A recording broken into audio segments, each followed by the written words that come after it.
The president's concern seems to be that tearing down statues leads to a slippery slope. George Washington was a slave owner. Was George Washington a slave owner? So will George Washington now lose his status? Are we going to take down statues to George Washington?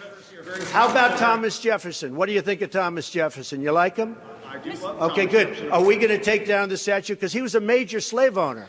Now, we're going to take down his statue. Okay, well, I'll tell you where it stops. Somewhere. Anytime someone asks, where does it stop, the answer is always fucking somewhere. You might let your kid have Twizzlers, but not inject black tar heroin. You don't just go, well, after the Twizzlers, where does it stop?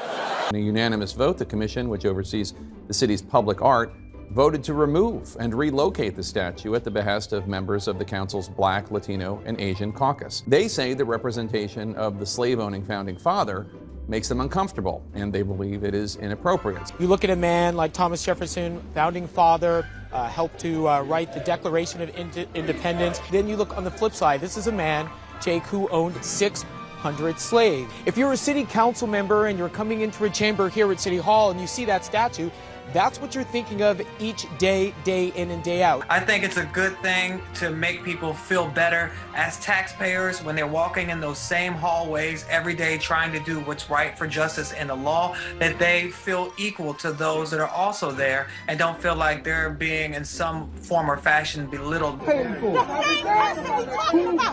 So why are we fighting? Who paid for? Why are we fighting? You look just like me to be uniform. Why are you fighting me? You are fighting. You two are fighting because divide and conquer is defense. I'm not fighting you. I'm actually brother. Now here's the thing, brother. Here's the problem. Any voice that is dissenting, they gonna object to. Any voice that's gonna object to, they gonna, brother. Any voice that see what I'm saying? Brother, any voice that they are, but they won't listen. They are the people. How do you make them listen, sir? You make them listen by example. Really? Yes. Because I would say to you this. Okay. You had been on this market square every day in the last 12 years, you would not be here. The squeaky wheel has been squeaking for generations. And the driver has not changed the squeaky wheel. And now the cart is in the ditch.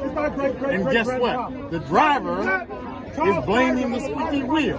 When I met with Abraham Lincoln, he treated me as an equal. I met him eye to eye, and I think that Thomas Ball's interpretation of that was not correct. So now it is time for the legacy of that statue to manifest itself.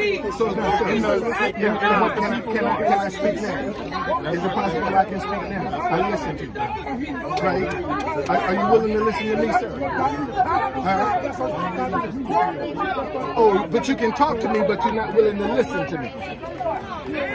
Is that how this works? I'm not interested in getting to a shouting match. No, it's not going to be a shouting. Sir, did I not listen to you patiently?